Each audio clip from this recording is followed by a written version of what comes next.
헬라 제국이 다시 페르시아 제국을 치고 또 헬라 제국을 로마 제국이 쳤습니다. 그것은 현상적인 얘기입니다. 28절에 근거해서 말씀을 드리면 누가 하시는 일이냐 하면 여호와께서 그들로 사로잡혀 열국에 이르게 했다고 합니다. 유대 역사는 앞으로 계속해서 제국에 사로잡혀 있는 상태가 되죠. 예수님 오실 때까지. 그런데 에스겔은 그 주어를 명시합니다. 내가 그들로 사로잡혀 열국에 이르게 했다. 내가라는 것이 중요하죠. 그러니까 우리가 주어 회복이다, 주어 찾기다, 주어를 찾게 하신다라는 게 가장 중요한 부분이죠. 그걸 또한 누가 하시나? 여호와께서 하신다는 거죠. 내가 그들을 모아 고토로 돌아오게 하고 한 사람도 이방에 남기지 아니하리라. 분명 요절이 맞다는 것을 다시 한번 우리가 확인했습니다. 자, 우리 어제 저희들이 44장까지 했었습니다. 44장까지 했고요. 오늘은 45장부터 하려고 합니다. 자, 여기 한번 보시면 에스겔 흩고 모으심에서 자, 모으심 내용들을 한번 보도록 할까요? 자,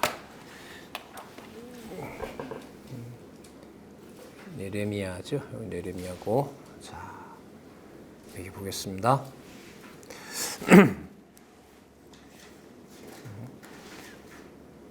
25장에서부터 48장까지 모험에 대한 예언이고요. 25장에서부터 39장까지 이방 대적들을 보수하면서 뭐 하신다? 회복해 주신다.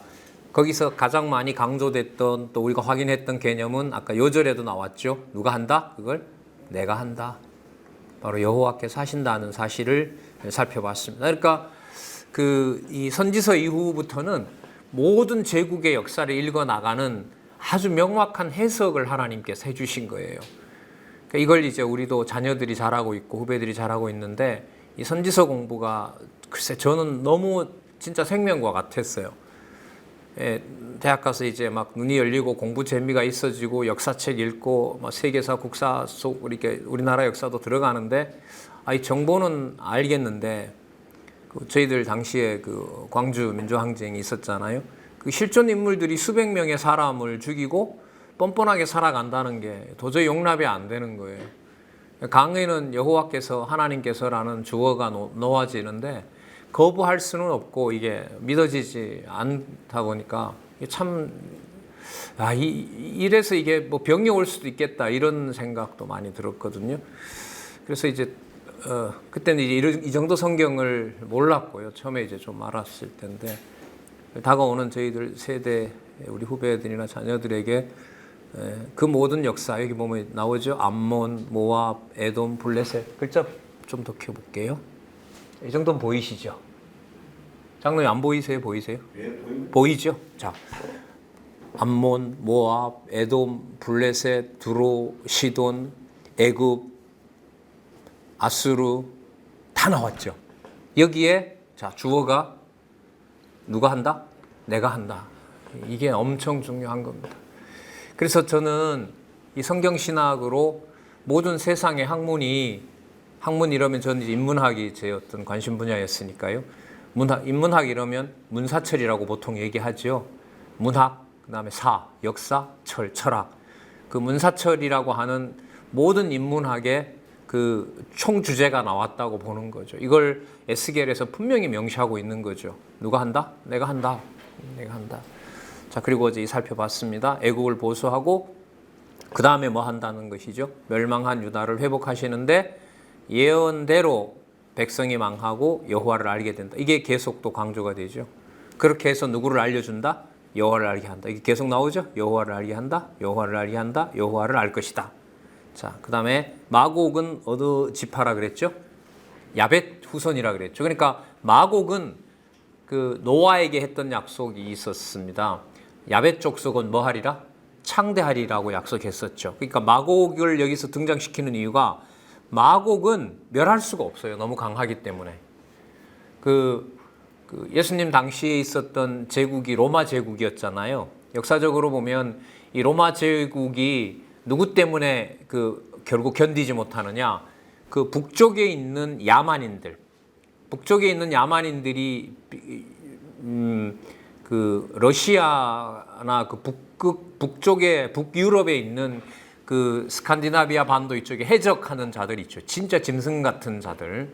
진짜 뭐 이게 사람 몸이 아니라 진짜 몸 자체가 살인병기라 그러죠. 그런 자들의 이 강한 로마군이 견디지를 못합니다.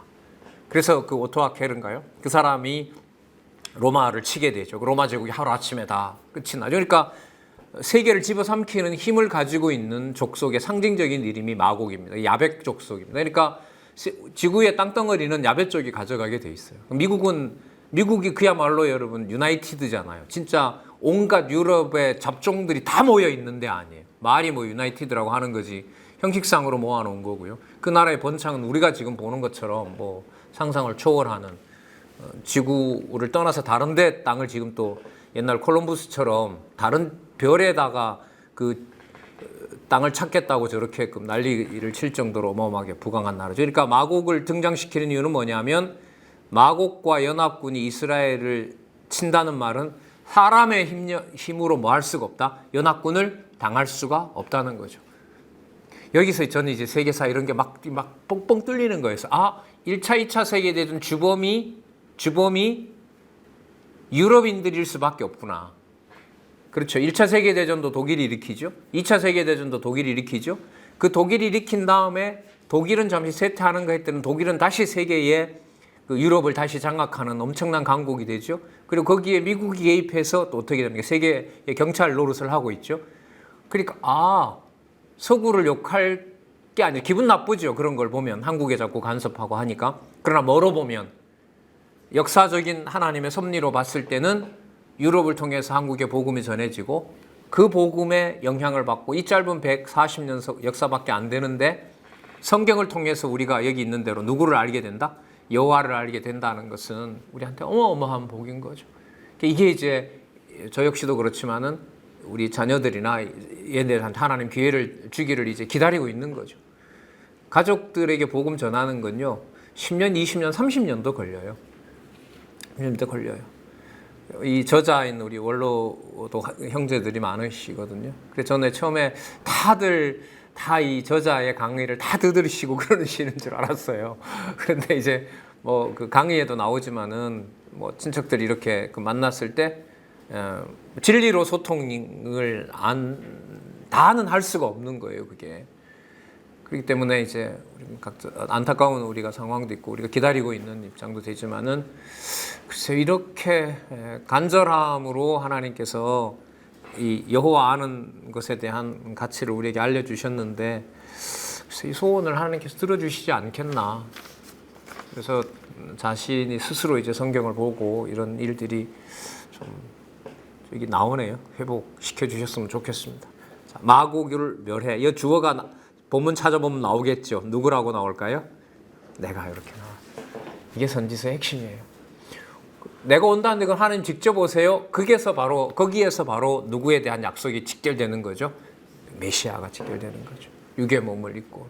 그러니까 선지서 설명 없이는 마태복음 못 들어간다고 보시면 돼요. 우리 오늘 장안중앙교회는 오늘 모이지는 못하는데 저는 이제 녹화를 어쨌든 모이는 줄 알고 이제 녹화를 해놓고 왔는데 이번 주에 했던 데도 보면 또 한 번 그 강의를 할 수밖에 없죠. 강조할 수밖에 없어요. 예수님 말씀은 마태복음 특징은 아주 분명해요. 선지서에 근거한 얘기가 아니면 안 하세요. 선지자직에서는. 그건 우리는 지금 그 예수님의 안내를 받고 우리는 지금 성경을 보고 있는 겁니다. 자, 그러면 회복한다고 했으니까 무엇을 회복하겠어요? 성전과 땅을 회복하는 거죠. 땅을. 자, 어제 우리 성전 살펴봤었죠? 자, 복습 좀 할까요? 자, 복습 좀 하겠습니다. 자, 보여드릴게요. 참 좋아요. 이 시설이 너무너무 좋습니다.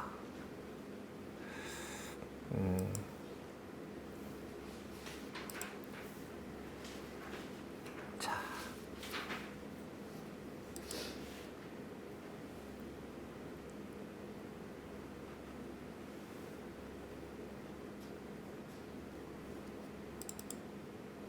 다른 거 볼게요.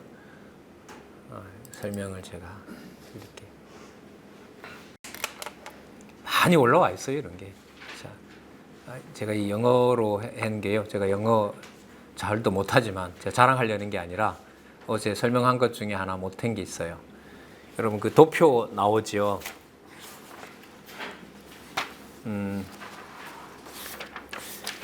평면도가 나오는 그림이 있을 거예요. 어디죠?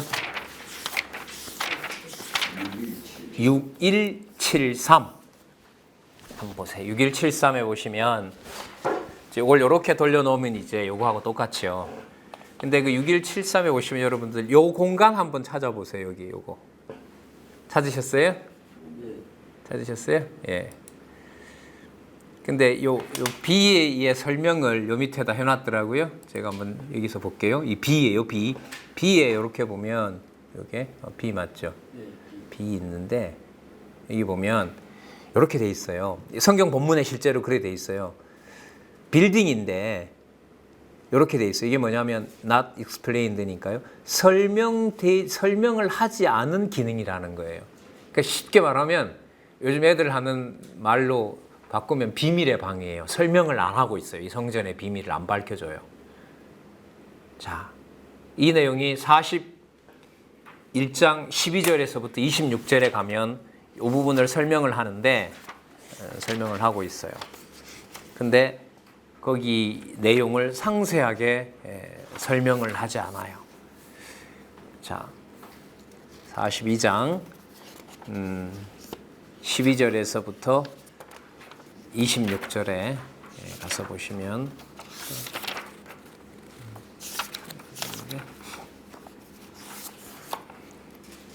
자, 여기도 이렇게 돼 있죠? 41장 12절이라 그러죠. 자, 41장이죠. 예, 죄송합니다. 41장 12절. 자, 서편뜰에 뭐가 있어요?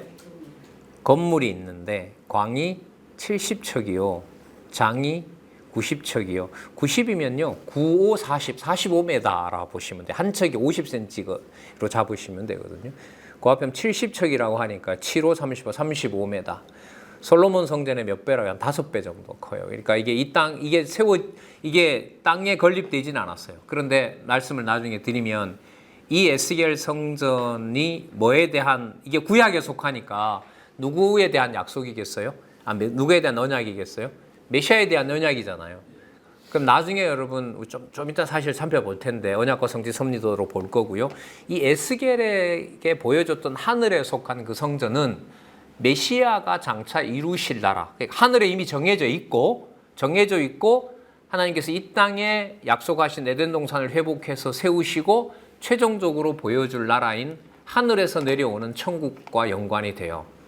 그러니까 에스겔에게 보여준 것은 장차 누가 오셔서 그리스도가 오셔서 세울 나라. 근데 그 나라가 어디에 나오느냐? 계시록 마지막 장에 나와요. 계시록 22장까지인데 계시록 21장에 나와요.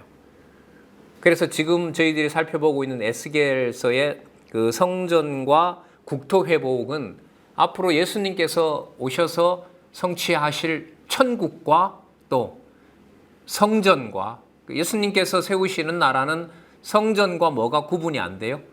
뭐가 안 돼요? 구분이 안 되죠. 그러니까 예수님이 삼직 속에 보면 뭐도 되세요? 선지직, 그 다음에 무슨 직이에요? 왕직이잖아요. 또 당신이 무슨 직을 수행하세요? 제사직. 그리고 대제사장은 누가 되세요? 당신이 대제사장이잖아요. 그러면 예수를 그리스도로 믿는다는 그 사실이 예수님을 무엇으로? 왕으로. 또 무엇으로? 제사장으로. 그러니까 구분이 돼요, 안 돼요? 안 되는 거예요. 근데 그 안 되는 게 어느 날 예수님 오셔서 만들어진 게 아니라 어디서부터 설명을 하고 있다? 어디서부터 설명을 하고 있다? 에스겔서에서 구체적으로 설명을 하고 있다는 거예요. 에스겔서에서. 자, 아까 41장 12절이라는 거죠. 그래서 여기 서편 뒤에 있는 뜰 뒤에 건물이 있는데 광이 70척이요 장이 90척이며 그 사면벽의 두께가 5척이더라. 그가 전을 청량하니 장이 100척이요. 그러니까 건물의 규모를 얘기를 하고 있고요. 16절 한번 보시기 바랍니다. 16절에 보면 자, 문통벽과 닫힌 창과 삼면에 둘러있는 다락은 문통 안편에서부터 땅에서 창까지 널판으로 가리웠고, 여기 보세요. 창은 이미 뭐 했다 그래요? 닫혀 있어요. 안 보여져요. 그럼 이게 뭐 비밀 얘기를 제가 하려는 게 아니고요. 이 모든 천국의 비밀들은 나중에 10자가 있는 거예요. 해당되는 자가 있어요. 하늘에 속한 하늘나라를 보여줄 수 있는 키는, 열쇠는 누가 쥐고 있어요? 그리스도가 쥐고 있는 거죠. 그리스도와 저는 관계됐다고 봐요. 그런데 자, 여기서 설명을 드릴게요. 규격은 이미 정해져 있죠. 맞죠? 상세하게 설명하고 있죠. 41장 12절부터 12절은 여기 이건 이제 시작하는 구절이고요. 이게 몇 절까지 가냐면 26절까지 가요. 그러니까 41장 12절에서부터 26절까지 설명이 어디에 있는 설명을 하는 거예요? 이걸 설명하는 거예요. 요걸 설명해요. 근데 뭐 해놨더라? 창문을 이미 닫았더라. 이게 무슨 뜻이냐면 위아래 그 다음에 여기 22절에 한번 보세요. 19절부터 한번 볼게요. 하나는 사람의 얼굴이라 이편 종려나무를 향하였고 하나는 어린 사자의 얼굴이라.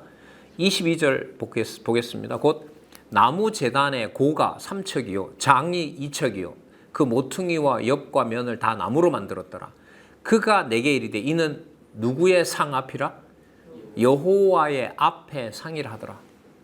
근데 여러분 모세가 만들도록 했던 지성소 안에 있는 촛대나 상은 재료가 뭐예요? 나무일까요? 나무가 아닐까요? 금촛대예요. 금촛대라고요. 근데 여기 보면 소재가 달라졌어요. 요 앞에 상인데 그 조각목으로 싸긴 했지만 제가 알기로 이 상은 아마 이게 금으로 아마 만들었다고 생각을 해요. 그러니까 어쨌든 지성소에서 유일하게 있는 나무로 된 상이에요. 여기서 이제 해석을 그 유비적인 해석으로 막 나가게 되면요. 여호와 앞에 상이 나무니까 이게 나중에 예수님 오실 십자가다 이렇게 갖다 붙여버리면 해석이 엄청난 혼란이 생기는 거예요. 이걸 그러니까 철저하게 경계를 하면서 그런 의미도 있을 수 있겠다라는 걸 열어놓는 거지. 그렇게 갖다 이거 십자가구나 나무니까. 그럼 다른 나무는요 그러면? 이렇게 안 맞는 거예요. 근데 그런 해석들이 상당히 사람들에게 인기가 좋아요. 성경신학은 여러분 그런 한 부분에 매여서 나머지 큰 틀을 흩뜨리는 게 아니에요. 그러니까 위에서부터 이 어떤 한 구절을 상세한데 어디다 갖다 맞출 때는 상당히 조심해야 되는 거죠. 그러니까 예수님께서도 보시면 큰 틀에서 그렇게 말씀하시죠. 모세의 율법과 선지자의 글과 시편에서 이렇게 큰 덩치로 크게 그림을 그려 나가시는 거예요. 그래서 이런 해석이 사람들한테 인기도 좋고 관심도 많이 가요. 조심하셔야 돼요. 성경 전체를 통일성에 제가 볼 때는 도움을 주기보다가 오히려 저해하는 부분이 많아요. 사람들이 흥미는 일으키지만. 하지만 전체를 공부하고 이런 부분에 대해서 알아보고 또 뭐 찾아 들어가는 거는 괜찮겠죠. 왜냐하면 예수님도 마태복음에서 말씀하실 때 보면 구약의 몇 장 몇 절을 또 인용을 하시거든요.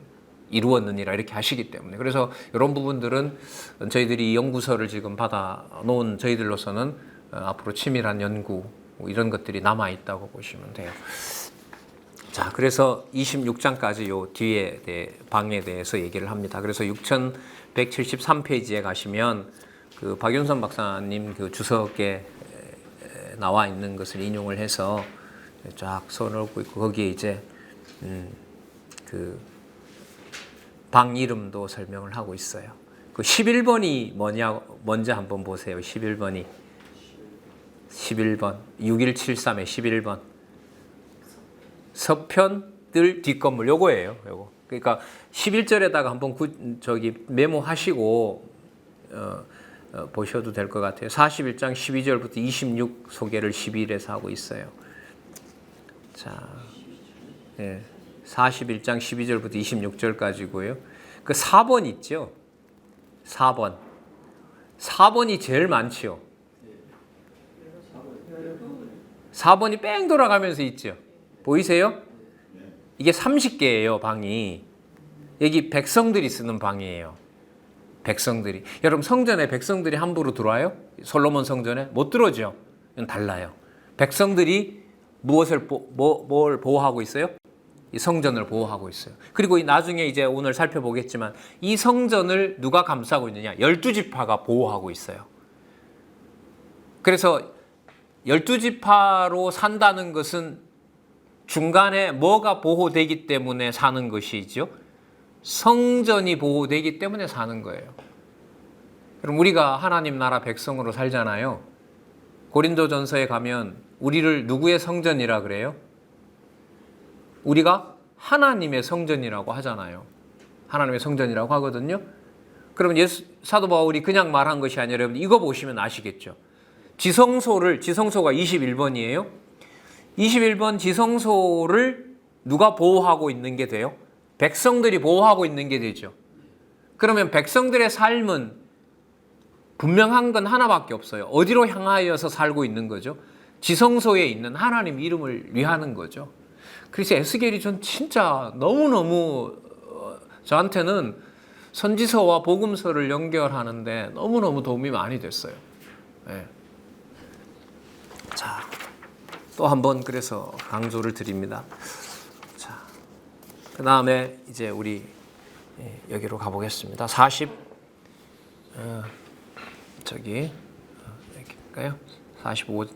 45장부터 여기죠.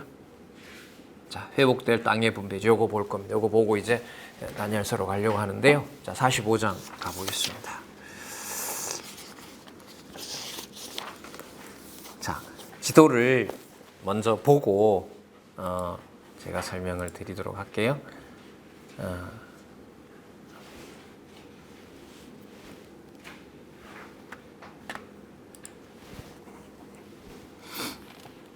여기 있어요. 제가 오늘 다 찾아놨어요. 이거 볼게요. 자, 여기 보세요. 여러분 여호수아가 땅 분배했던 거하고 이거하고 같아요, 달라요? 죄송합니다. 여호수아 땅 분배한 지도까지 제가 찾아 드릴게요. 그러면 있는 자료 활용해야죠.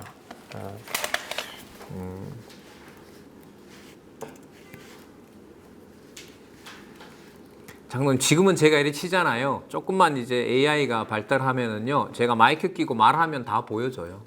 그런 시대에 있어요.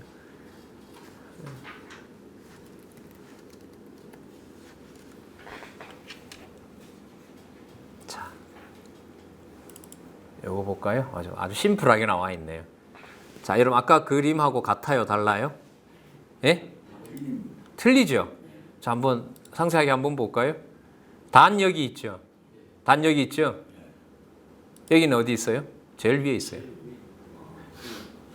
그리고 여러분 땅을 분배를 이렇게 할 수 있어요? 이거? 예? 뭐 도로 만드는 것도 아니고. 이거 보세요. 이게 구불구불 하거든요. 이렇게. 자, 베냐민 여기 있죠. 그죠? 베냐민 있죠. 베냐민은 누구 옆에 살아야 돼요? 예? 그 다윗이 요나단하고 약속했잖아요. 다윗이 요나단 가문을 보호한다고 했잖아요. 그 베냐민 지파거든요. 그러니까 누구 옆에 있어야 돼요? 유다 및 옆에 있어야 돼요. 항상 따라다녀야 돼요. 그리고 에브라임도 가까이 있어야 돼요. 왜 가까이 있어야 되냐면 요셉의 요셉에게 두 지파를 줬잖아요. 에브라임과 므낫세 줬죠. 근데 누구를 더 좋아했어요? 에브라임을 더 좋아했어요. 그리고 에브라임이 나중에 장자가 되는데 에브라임은 북이스라엘의 대표가 돼요. 그러니까 이게 막내거든요, 에브라임이. 에브라임이 막내인데 장자 서열로 보면 누가 처음이에요? 에브라임이 서열이에요. 이게 바뀌어져요, 이게. 바뀌어지는 게 뭐 그 나라 역사 알려는 게 아니고요. 예수님께서 나중에 오셔서 누가 장자며 누가 내 부모며 누가 내 형제며 그렇게 말씀하시는 근거가 이게 바뀌는 거예요. 그럼 거기서 바로 그리스도로 가는 게 아니라 그리스도로 가는 게 아니라 에스겔서에서 이걸 보여주시는 거예요. 이걸 보여줘요. 위에 단, 아셀, 납달리, 므낫세, 에브라임, 루벤, 유다. 자, 이렇게 유다는 어쨌든 가까이 있죠. 7지파, 5지파, 베냐민, 시므온, 이사갈, 스불론, 갓 5지파. 자, 여기 보세요. 아까 여러분 우리 뭘 먼저 봤죠? 성전 얘기 아까 먼저 봤었죠. 성전이 요 안에 들어있어요. 그리고 오른쪽 왼쪽에 누구 땅이 있어요? 오른쪽 왼쪽에 누구 땅이 있어요? 왕의 땅이 있죠. 보이세요? 왕의 땅이 있잖아요. 여기 왕의 땅이 있잖아요. 여기 왕의 땅이 있잖아요. 자, 왕의 땅은 뭘 보호하고 있어요? 그렇죠. 성전을 보호하고 있는 거죠. 그럼 다윗과 솔로몬이 왕 노릇을 똑바로 한다는 말은 무엇을 제대로 관리하는 것과 관련이 돼요? 성전 관리와 연관이 되는 거예요. 그래서 저희들이 말씀을 제대로 듣는다는 것이 하나님의 백성으로서의 하나님을 찬양하는 것도 되지만 성전이 되시는 예수 그리스도의 신령한 지체들이 신령한 연합을 이루고 있는 것에 대한 실체가 바로 뭐냐면 그게 지상에 있는 교회예요. 자, 여러분 재밌는 얘기 더 하나 해드릴까요? 여러분 지금 이 시대가 이 상황이 언제냐 하면 자, 참조를 한번 하시기 바랍니다. 역사적 연대가 나오기 때문에 자 6153을 찾아보세요. 6153.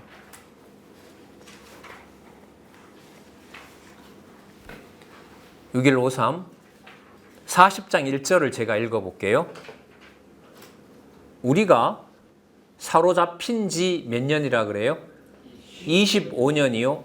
성이 함락된 후 14년 정월 10일 곧 그날에 여호와의 권능이 내게 임하여 나를 데리고 이스라엘 땅으로 가시되 2절에 보세요. 하나님의 이상 중에 나를 데리고 그 땅에 이르러 나를 극히 높은 산에 내려놓으시는데 거기서 나무로 향하여 성읍 형상 같은 것이 있더라. 전부 이상입니다. 그래 어디에 있는 거예요? 하늘에 있는 거죠. 여러분 한 페이지 넘기셔서 저자가 설명해 놓으신 데를 한번 보세요. 연대가 보면 자 거기 몇 년이라고 나와 있어요? 573년이라고 나와 있죠. 찾으셨어요? 여러분 580 이 나라가 언제 망하냐면 586년에 망하거든요. 그럼 몇 년 지났어요? 586년에서 73 빼면은 14년이 흐른 거죠. 그러면 뭐와 뭐가 완전히 망한 거예요? 성전도 완전히 불에 타버렸고, 자, 그 다음에 유다지파도 망했고, 그러면 여러분 573년 같으면 북쪽 이스라엘은 몇 년에 망했냐면 721년에 망했어요. 그럼 721년에 망했고 573년이면 몇 년이나 흐른 거예요? 자, 721년, 100년 빼면 621년. 그죠? 20년 더 하면 120년, 73년 같으면 30년. 150년 전에 벌써 흔적도 없이 사라진 거예요. 그런데 에스겔에게 이상을 보여줬는데 여기 보세요. 누가 다 등장해요? 12지파 다 등장하잖아요. 그러면 어제도 같은 질문 드렸죠? 자, 1번. 자, 요 당시 기준으로 봤을 때 573년 기준으로 봤을 때 이 지상에는 남쪽 유다 마저 망하여서 12지파는 이미 온데간데 없고 11지파는 온데간데 없고 유다지파마저 망함으로 모든 야곱의 후손들은 망했다. 1번. 아니다. 망하지 않았고 여전히 존재한다. 2번. 몇 번이 맞아요? 2번이 맞아요? 에스겔서가 안 나오면 틀려요. 에스겔서가 있기 때문에 2번이 맞아요. 무슨 소리 하느냐. 북쪽 이스라엘은 이미 망했다. 150년에 망했다. 그리고 다 섞어버렸잖아요. 그 아수르 제국이. 그러니까 그 정체성이 없어요. 정체성이 없어요. 남쪽 유다는 좀 버티대 했다가 또 망해버렸잖아요. 자, 아까 하나님께서 에스겔에게 뭐에 보여줬다 그랬죠? 뭐 중에? 이상 중에. 환상 중에 보여준 거예요. 하늘에 속한 나라. 어느 것이 실체일까요? 그래서 나중에 예수님께서 오셔서 에스겔의 이 예언을 예수님이 모르실 리가 없잖아요. 그럼 예수님께서 오셔서 갈릴리에서부터 시작해서 유대인들, 로마 사람들, 또 그 주인도 개도 주인의 밥상에 떨어지는 것을 먹는 나이다. 어느 여인이죠? 가나안 땅, 두로와 시돈 땅에 사는 가나안 여인까지, 세리인 마태까지, 죄인들까지, 그다음 몸 파는 여자들까지, 돌 맞아 죽을 뻔했던 현장에 가늠한 여자 있잖아요. 그런 여자들까지 전부 다 해서 장차 자 범죄해서 망한 12지파인데도 남은 자가 있다 없다? 있다. 이걸 예수님 찾으러 오신 거예요. 찾으러 오신 거예요. 그러니까 남중교회에서 한 분이라도 계셔서 같이 말씀을 볼 수 있다라는 것은 제 개인적인 입장에서는 있고 없고 차이는 저한테 너무너무 큰 거죠. 뭐 진짜 다 감염되어서 못 나온다고 하면야 그것도 진짜 하나님께서 그렇게 하셨다라고 할 수가 있겠지만은 이런 깊이 속에 들어가는 게 이건 인원하고는 상관이 없어요. 뭐 전들 여기 온다고 상상을 했겠습니까? 강남로의 체제가 됐으면 아마 택도 없죠. 올 수가 없죠. 제가 서울에 와서 신학 공부를 끝에 하게 될 줄 상상도 못했죠. 저는 철학 공부를 하고 성경의 논리적 구조를 딱 잡으면서 철학까지 하나님께서 섭리하신 이렇게 해서 철학을 하나님께서 뒀구나라는 게 정리가 되면서 저는 사실 제가 하고 싶은 게 다 끝났다고 생각했어요. 그냥 주신 거 열심히 생활하면서 이제 제 나름대로 그냥 생활하고 교회 되면 뭐 같이 하는 교회 지체들하고 공부하면 이렇게 될 줄로만 생각을 했죠. 그것만 해도 암지덕지한데 이렇게 전국에서 같이 말씀을 들을 수 있는 분들을 만나게 된 게 저는 상상도 해본 적이 없었죠, 사실.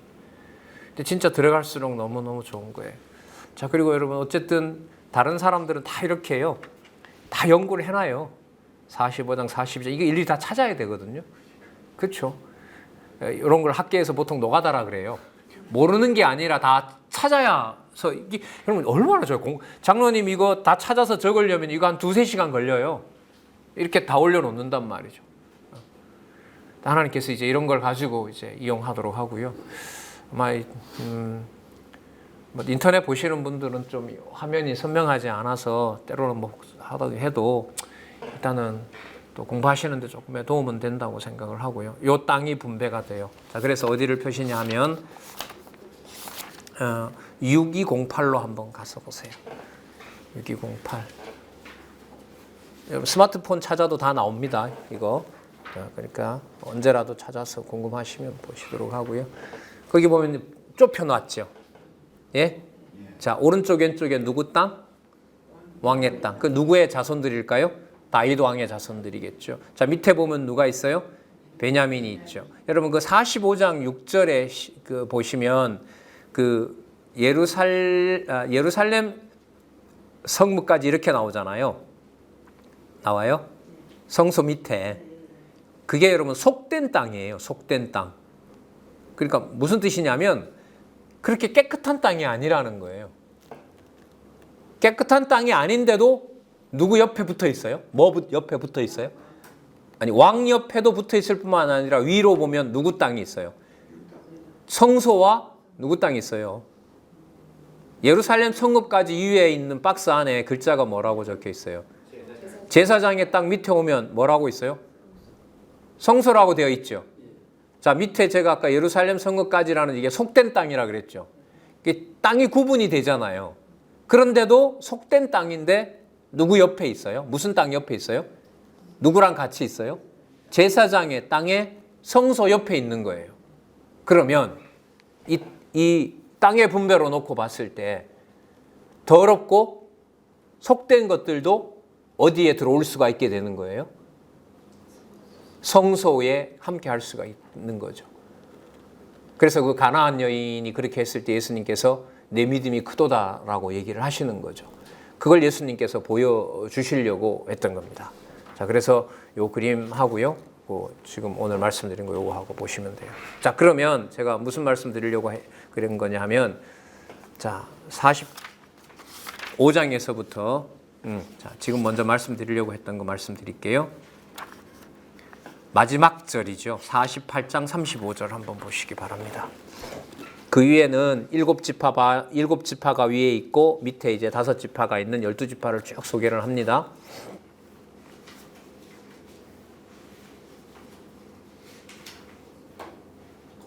(35절) 제가 읽어볼게요. 그 사면의 도합이 자, 사면의 도합이 여기 안에 있는 땅 있죠? 이 사면의 도합이 18,000척이라. 이게 18,000이면요 한 9km 정도 돼요. 9km. 이런 거 지어진 적 없어요. 분배된 적도 없고. 근데 이게 나중에 계시록에 가면 나온단 말이에요. 그날 후로는 그 성읍의 이름을 뭐라 부른다? 뭐라 부른다고요? 여호와 삼마라 한다. 여호와 삼마라는 말은 여호와께서 거기도 계신다 이런 뜻이에요. 그러면 여호와께서 거기도 계신다는 말은 여호와께서 어디에도 계신다? 6208 또 땅 분배 한번 또 다시 보세요.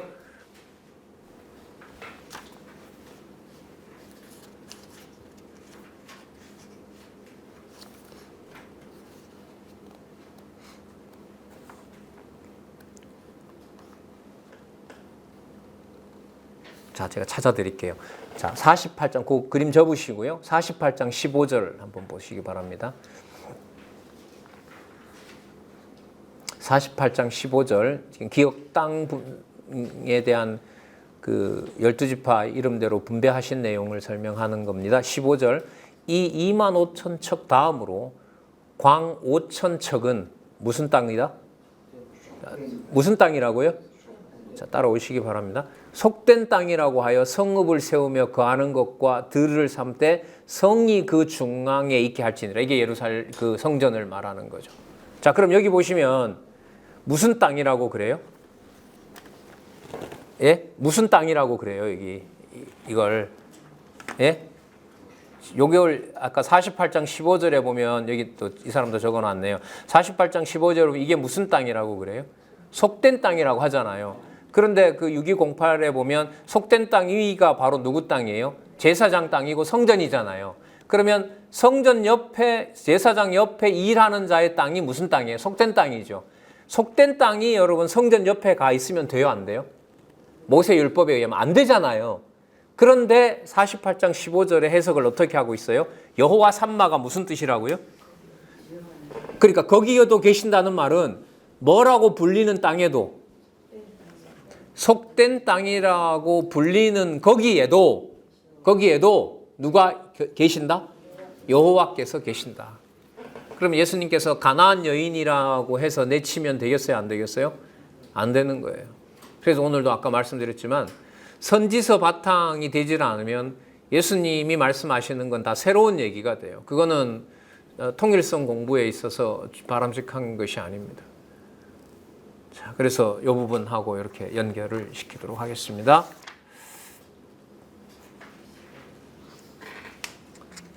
자, 어디에 있는 땅과 성전과 땅을 우리 살펴봤어요? 어디에 있는? 하늘에 있는. 그래서 어제부터 계속 질문을 드리잖아요.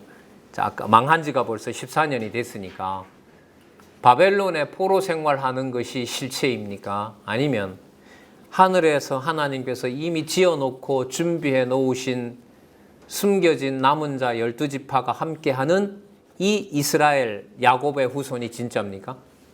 후자죠. 후자입니다. 그리고 아까 속된 땅에도 여호와 삼마 이제 뜻이 중요한 게 아니고요.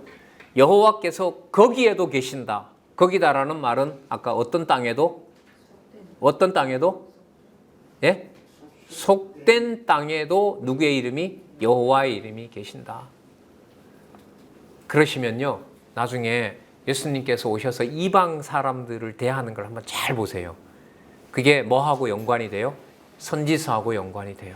이미 우리는 이사야서 66장에서 살펴봤죠? 이방 사람을 뭐로 삼을 거라는 약속까지 나와 있어요. 제사장. 그럼 이게 맞네요. 그럼 에스겔에 가면 에스겔에 와서 보면 속된 땅 옆에 성전 옆에 속된 땅을 붙여놨다는 말은 속된 땅에 사는 사람도 뭐가 될 수 있다. 이사야서를 가져와서 생각을 해보면 속된 땅에 있는 자도 뭐가 되도록 하신다? 제사장 같이 되게 하신다. 그래서 베드로 전서가 후세 가면 이거 나오죠. 뭐 같은 제사장이라? 왕 같은 제사장이라. 저희들이 로열 패밀리예요. 영국 왕가가 비교가 안 되는 저희들이 로열 패밀리라고요. 그리고 또 하나님을 섬기는 성전인 거죠. 이게 여러분 이 그리스도인이 가지고 있는 특권입니다. 그래서 단체 유니폼 입고 꾸려가지고 무슨 똑같이 동작을 하고 진짜 유치찬란한 거죠. 근데 말씀 모르면 그거 할 수밖에 없죠. 옛날 부흥에 따라가셔서 막 공중에다가 막 박수치고 하셨잖아요. 엉덩이 들썩들썩하고. 예. 모르니까요. 예. 자, 그러면 미리 가서 제가 요한계시록도 한번 찾아놔봤어요. 한번 볼게요. 그걸 생각하시면서 20절까지 쭉 설명을 하고요. 여기 보시면 이거는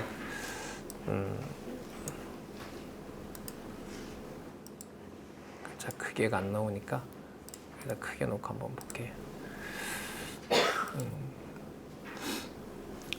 가로로 하면 아마 켜지기가 쉽겠죠.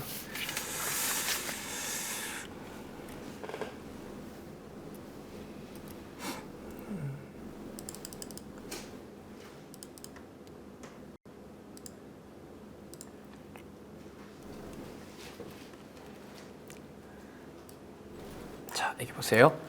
자, 요한계시록 21장입니다. 내가 새 하늘과 새 땅을 보니 처음 하늘과 처음 땅은 없어졌고 바다도 다시 있지 않더라. 내가 보매 거룩한 성 새 예루살렘이 하나님께로부터 어디서 내려와요? 그러면 성경 구약에서 하늘에 있는 하나님의 성, 자, 거룩한 성이니까 성이잖아요, 요거. 맞죠? 자, 그 다음에 거기 뭐 새 예루살렘이라 그러잖아요. 자, 어디에 있어요? 하나님께로부터 어디에서 와요? 하늘에서 내려왔는데 신부가 남편을 위하여 단장한 것과 같더라. 거룩한 성이 내려온다는 것은 에스겔서에 의하면 성만 내려와요? 성전도 같이 내려와요? 성전도 같이 내려오는 거죠. 자, 그래서 이 그림을 한번 보겠습니다. 얼마나 이게 중요한 그림인지 이거 보겠습니다.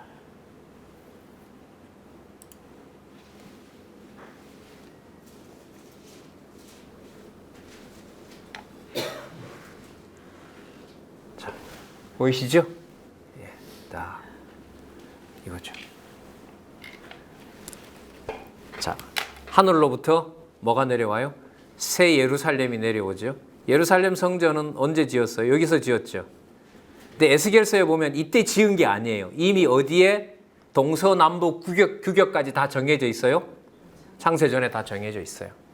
그 정해 놓으실 때 예수가 땅에 오신 것이 아니라 창세전에 누구로 계셨어요? 그리스도로 계시고 성자 하나님으로 계셨어요. 여기서 이미 다 지어 놓으셨어요. 지어 놓은 걸 아담에게 잠시 에덴 동산에서 보여줬는 것처럼 보였지만 그게 뭐가 됐어요? 상실됐죠. 상실돼야죠. 이게 이게 사라져야 아까 얘기대로 천년왕국과 회복에서 아까 뭐라 그랬습니까? 새하늘과 새 땅이 여기서 완성이 되는 거죠. 그럼 여기 가서 완성이 되느냐가 아니고 이미 언제 다 정해놓은 거죠? 창세전에 여기서 정해놓은 거예요. 그러니까 한두 사람, 예수님이 말씀하셨잖아요. 한두 사람이 내 이름으로 모인 곳에 내가 함께 한다는 말이 그냥 위로하는 말이 아니에요. 한두 사람 있더라도 뭘 통째로 주시겠다는 거예요? 이 전체를 주시겠다는 거예요. 이게 가정교회예요. 이걸 몰랐어요. 이걸 몰랐어요. 이 가치를 품고만 살았어도 물론 하나님께서 이제 이렇게 깨닫게 하시지만 이 그림만 머릿속에 있어도 가정을 그렇게끔 오도하진 않았을 것 같아요. 제 스스로는. 내가 군림하고 뭐하고 하는 참 통탄스러울 때가 참 많다는 생각이 들어요. 자, 그래서 요 그림 내용이 자, 그럼 볼까요? 에스겔서를 공부를 하는데 에스겔서 내용을 아까 성전과 땅 분배 내용을 보고 지금 있는 본문을 확인해 봤을 때 전체가 들어오죠, 이 그림이. 여러분, 이 그림의 특징은 한 부분을 꼭 찍어서 설명할 수가 있어요, 없어요? 다 연결돼요? 연결되죠. 자, 보세요. 요거 설명하려면 요것과 관련되죠. 옆으로 보면 요것과 관련되죠. 그 다음에 위로 올라가면 이거하고 관계되죠. 이렇게 연결돼서 위로 가면 이것하고 연결되죠. 그럼 이거는 어디에 연결돼요? 여기에 연결되죠. 이거에 연결되면 옆에 있는 이것하고 연결되죠. 이 두 가지가 연결되려면 이것과 연결돼야죠. 이렇게 연결돼요. 그래서 이 동그라미가 10개예요. 그 10개가 위로 올라갔다가 내려와요. 위로 올라가는 것은 뭐가 돼요? 언약이 돼요. 내려오는 것은 뭐가 돼요? 성취가 돼요. 그럼 성취를 얘기를 하려면 위로 올라가서 뭘 얘기해야 돼요? 언약을 얘기해야 돼요. 위로 올라갔다 내려왔다 하는 과정이 성경 강론의 10단계가 그대로 성경 강론집에 오고 가고 하는 거죠. 시작할 때는 위에 언약이고 맞을 때는 성취고. 그래서 언약과 성취 근거는 창세전에 여호와께서 확정해 놓은 거. 그 증거가 에스겔에는 뭐라고 나와 있다? 하늘에 이미 예루살렘 땅에다가 실제로 지을 수 없는 어마어마한 성전과 아름다운 성전과 나라가 이미 뭐 되어 있다? 분배되어 있다. 그런데 그 한가운데 무슨 땅도 있다? 속된 땅도 있다. 누구도 들어온다? 이방도 들어온다. 들어와서 뭐까지 된다고 이미 약속하셨다? 제사장까지 된다고 이미 이사야서에서 약속하셨다. 여러분 이 정도 그림을 그리면 정상적이라면 하나님께서 정상적으로 인도해 가신다면 교회를 내 마음대로 이렇게 농락을 하기가 쉬울까요? 그래서 제가 그런 말씀 자주 드리죠. 교회는 생활을 할수록 가정교회를 포함해서 편한 데는 아니에요. 저는 아무리 봐도 좀 인간적으로 말하면 부담스럽죠. 그것도 진짜 인간적인 표현이죠. 성도님들이 부담스럽죠. 왜요? 이 비밀을 가진 분들이기 때문에. 이 비밀을 가진 분들이기 때문에. 가정교회부터 출발하는 거죠, 우리로서는. 그러니까 이런 하나님의 영원하신 작정이 왜 이런 가정을 만들어 주셨을까? 이게 결혼 전에 준비가 안 돼 있었던 거죠. 그냥 때가 되고 결혼하라고 하고 뭐 해야 되지 않나 친구들도 하고 뭐 하다 보니까 명분을 거기다 갖다 이렇게 잠시 쉬셨다가요.